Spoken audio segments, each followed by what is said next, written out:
पापा ने भी मुझे कोचिंग की फ़ीस दे दी भरोसा करके। अब ज़ाहिर-सी बात है कि वक़्त बहुत कम था, तो मुझे ये पता करना था कि मैं इस एग्ज़ाम में कहाँ स्टैंड करता हूँ। उसके लिए मैंने मॉक टेस्ट दिया। दोस्तों यही बात मैं आप लोगों से भी कहना चाहूँगा कि आप जिस भी एग्ज़ाम की तैयारी कर रहे हैं, उससे पहले आप मॉक टेस्ट ज़रूर दीजिए। मॉक टेस्ट से क्या होता है कि आपको अपनी औकात का पता चलता है। मतलब आपको पता चलता है कि आप इस एग्ज़ाम के तालाब में कहाँ पे कितने पानी में हैं। मैंने भी एसएससी की तैयारी से पहले मॉक टेस्ट दिया। जब रिज़ल्ट आया तो मेरा नाम लिस्ट में नीचे से 7वें नंबर पे था। लेकिन उससे मुझे ये पता चला कि इन सब लोगों के बीच में मुझे कितनी मेहनत करनी है।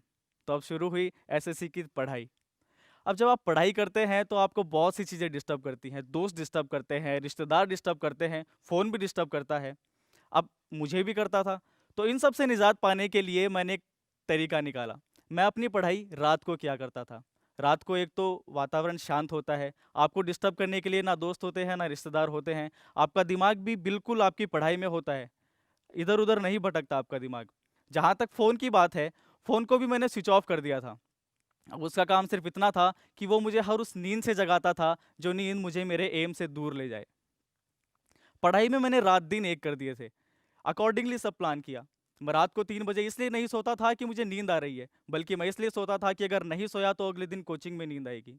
पढ़ा जुनून इतना था पढ़ाई का कि सपने में भी मुझे बस एसएससी ही दिखाई देता था। मैंने अपने पूरे टास्क को छोटे-छोटे टास्क में डिवाइड करा था। यही मैं आप सब लोगों से भी कहना चाहूँगा कि आप भले ही किसी भी एग्ज़ाम की तैयारी कर रहे हो, तो उसके सिलेबस को देखिए और उसको देखकर ये मत सोचिए कि आपको इतनी सारी पढ़ाई करनी है, बल्कि उसको छोटे-छोटे टास्क्स में डिवाइड कर लीजिए।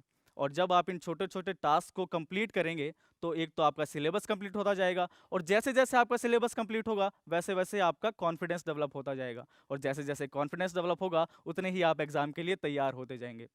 दोस्तों किसी भी एग्जाम के लिए सबसे ज़्यादा ज़रूरी है कॉन्फिडेंस। आप में जितना कॉन्फिडेंस है और अगर उस कॉन्फिडेंस के साथ में आपने मेहनत से